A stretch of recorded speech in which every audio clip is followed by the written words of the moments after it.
All right, welcome to this special episode of Real Estate Fight Club. This is a series called What Would You Do, where we talk about professional standards committee cases and code of ethics violations. Here with me today is the great Rachael Real from Chicago and Rachael Real Real Estate. Hello, Rachael. Good morning, Jen. How are you? I'm pumped about this topic, man. You know what? This is kind of timely, and we kind of, we've talked about it offline too, and it's kind of one that it's affected me a number of times. The last several closings, I've had some issues. Okay. So I think it's good to talk about. Okay, good. Let's hear it. Give us the case. Okay. So today we're going to talk about what happens as a listing agent and a buyer's agent when you have a closing.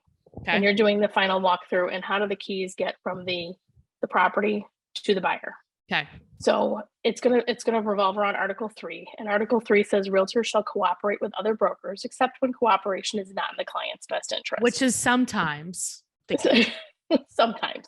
However, 3-9, Standard of Practice 3-9 says realtors shall not provide access to listed property on terms other than those established by the owner or listing broker. Okay. So I'll ask you this. So when you're a listing agent, you have a closing. Your buyer's agent's going to do the final walkthrough. They're going to go to closing.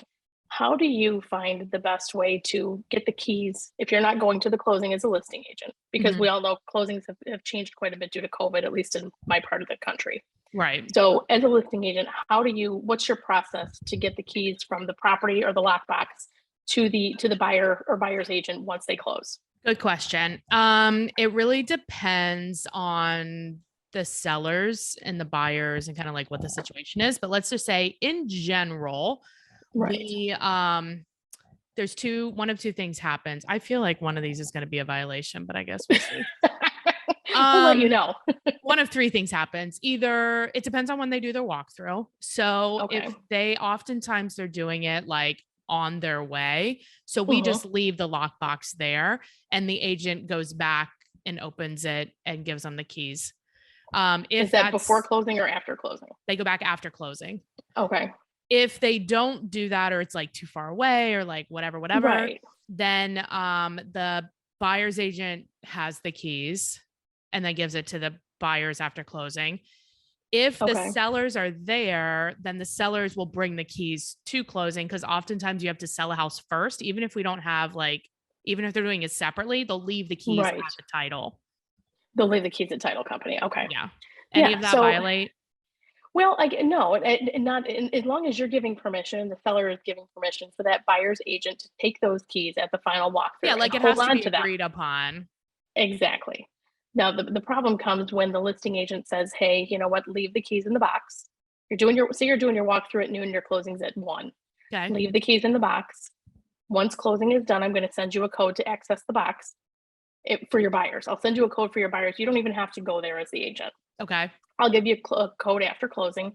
Your buyers can access the lockbox. I'll get a ding when that happens, so I know they've retrieved the keys, and then I'll just go remove the box. That sounds lovely. It sounds lovely.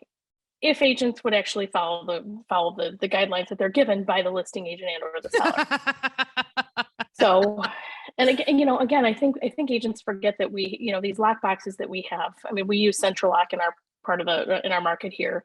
So Central Lock has the ability for you to be able to get a ding, whether it's a push notification, email, text message, whatever it is, to your phone as the owner of the lockbox when that lockbox is accessed. So if I issue a code to say, hey, once closing is done, give your buyers this code. So instead of keys at closing, they're getting a code. Right. They go take the keys out of the box. If that code is never used, I know that those buyers never had to go into that box. Right. You could also, as a listing agent, we also, if there's a garage and a garage code, the seller just leaves the keys like inside. That way we can remove all of our crap, and then we give them the code after closing. You could also give them the wrong code until they call you. That way they call and say, right. Well, the problem is that the buyer's agents are just taking those keys and disregarding the instructions that they're given for keys at closing. It's true. So I've had it happen a number of times where I say, we'll be messaging back and forth prior to closing. How do you want to do the keys? Since you're not going to be there as the listing agent, I'll say, here, leave the keys in the box. I will personally be going back to the house to do one more walkthrough between your walkthrough and the closing, so that they know that I have to go back there now.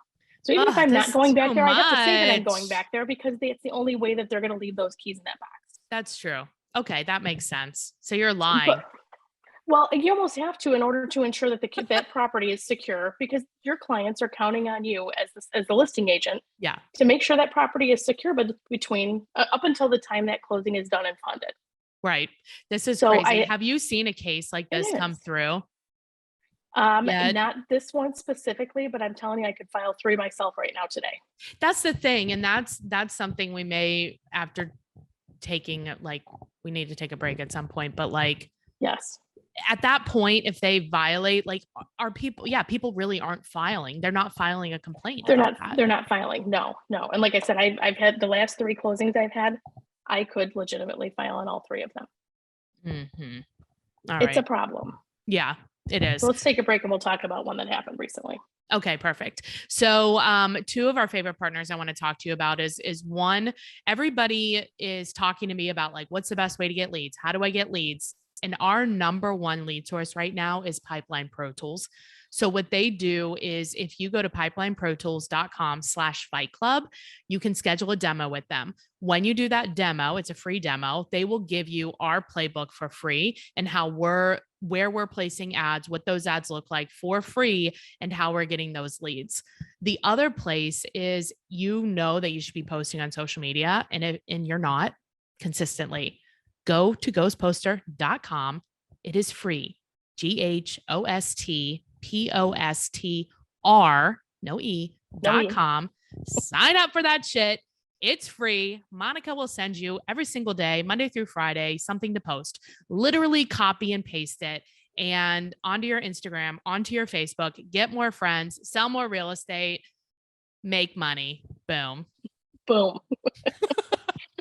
It is a contact sport. You need to make contacts. Now I think it might be a contact sport, literally and figuratively. Legitimately, yes. So back to the scenario here. So I had an agent friend who recently had a property that had gone under contract. Is it somebody in your market? In my market, yeah. I thought everybody in your market hated you. No, I do have a couple of friends. I got a couple. You're like the rules police. The rules police, right? So an agent in my market calls and said, well, and her and I had been keeping up with the scenario that was going on, because she was getting ready to go out of town and I was going to be helping her. So she calls and says, well, this closing isn't going to happen. And the reason is just, you can't even make it up. So I'll spare you that, because it's a whole nother rabbit hole we could go down. Okay. But in all reality, what would you do? The next episode, right? Well, yeah, that could be real interesting.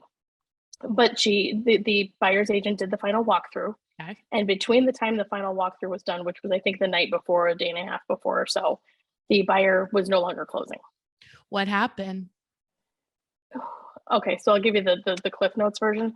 The buyer was buying the property for a relative whose husband was getting some prosthetic body parts, and he was no longer able to move to a new state while he was still awaiting the prosthetic body parts. So the buyer canceled. Okay. You can't even make it up. Needless to say, the buyer, that was not a reason to cancel under the contract. So the buyer did lose harness money. Right. Might still be in limbo here somewhere. Yeah. In any case, the buyer's agent took the keys and kept him with him, took him back to his house. Day and a half later, they're no longer closing. So the listing agent goes back to the property and is like, hey, where are the keys? He's like, well, I took them for the closing. And she goes, well, we're not closing, and B, where are they? And he's like, oh, they're at my house. So she goes, yeah, no, this is exactly what's not okay. Yeah. So now you have a buyer's agent with a set of keys for a property that his buyer is no longer closing on. Right. Now, what if he had given those keys to his buyer? Right. Now his buyer has keys to a house that he's never going to own, because now he's not closing. Oh my God. So that's a problem. That is a problem. I feel like that is a violation. 100%. If that went to a hearing in a professional standards hearing, and that was the filing, absolutely, that would be a problem. You are providing access on terms other than what is instructed to you. That's what I'm saying. Unless when that listing agent gives you instructions. Yeah. It says, do not remove the keys. I will send you a lockbox code. And then that lockbox code is never used. Yeah. Well, you know that it wasn't used. You know it wasn't. Yeah, you know what happened. Right. I mean, I went to go retrieve a box off of a property. I texted the agent and I never got the notification that the code was used. So I went to go take the box off. After I texted her and said, does the buyer have the keys? Yes, they do. Buyer was home. And I said, hey, did you have any problem retrieving the keys out of there? I wanted to see what his response was. And he kind of looked at me funny and he said, huh? And I said, the code that you got to open the box, did you have any problems with it? I just want to make sure everything's okay. Oh, I didn't need to because the agent got them out. Right. But the agent never used the code after the final walkthrough. So that agent, last time that agent was in the box was the final walkthrough, and then just passed the keys on to the client. And you changed the code so you would know. Right. It'd be interesting to hear what experiences other people have had that are listening to this. Like if you've had an experience where, like how Rachel's friend was, where the keys were missing, but the thing never closed, something happened in between the time, or what are were there any best practices that maybe we didn't mention that you have? I think at this point, like I said, I'm talking to another agent in my market. We talked about how do we prevent this from happening. And so, her suggestion was hey, I'm going back to the property. I'm going to be the last one through there. So those keys better still be in that box. And whether you are, you don't have time for that. Well, but whether you are or you aren't, you're at least laying the groundwork to say, I will be there. You take those keys. I have no way to get in. And now I'm coming after you. So at least the expectation is that those keys are going to be in that box. Yeah. I have a closing tomorrow. And I'm at this point, what I'm going to probably do is take the keys from the title company or from the seller, take the whole bag of keys, the garage door opener, all that, and drive them to the title company a day in advance, drop them off so that when they get to closing, I'll leave the one key in the box. Okay. And then when I go, there's multiple keys, and everybody changes the keys anyway. So when they do that final walkthrough, I'll go take the box off and toss the key. It's one key. They have 3 or 4 of them.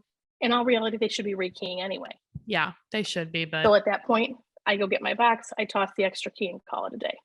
At least I know then that title what? All of this keys off at closing.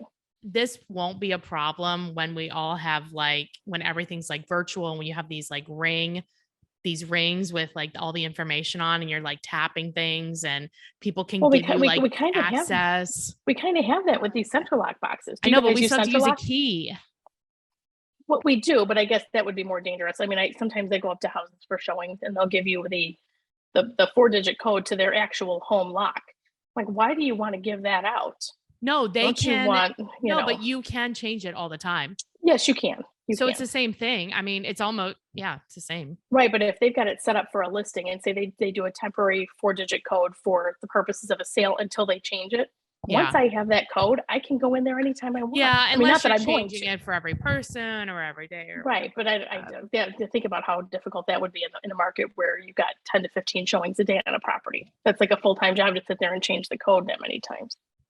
But it's just what I'm frustrated with is the fact that we have to go through all of these extra hoops as a listing agent just to ensure that the buyer's agents are following the rules. Buyer's agents read those rules. Well, just to be able to secure the property. It's our responsibility. It's true. So what happens if it's not secured? Well, whose fault is it? That's the question. Well, it becomes the buyer's agent if they're the ones that are not following the directions. Yeah, well. And the instructions. I hear you. Well, Rachel. I mean, it's a $2,500 fine in our market for any violation of this. Used to be $1,000, but that clearly wasn't enough to stop people. So they raised it to $2,500. Well, is $2,500 enough? I'm going to say probably not, because I mean, the amount of money that the board has gained this year just for these violations alone was well over $40,000. That's crazy. And that's just the people that are telling. Right. Exactly. I mean, think about how many, like I said, I've got 3 here today that I could file on. Yeah. Are you going to? I don't know. I still got time. We'll see. Well, we'll see. Rachel, if people want to get a hold of you, they have a referral for you in Chicago. What is the best way? Best way to reach me is by cell phone at 630-542-8688 or via email at ourreal@dealwithreal.com. Awesome. And if we missed something in here, best practice that you have, or you want if you have a suggestion for a way to circumvent this, to keep your property secure, and that you'd like to share it with us. Definitely. Head over to our Real Estate Fight Club podcast Facebook page and let us know. All right. Thanks, Rachel. Thanks, Jen. Bye. Don't forget to hit the subscribe button so you don't miss a podcast.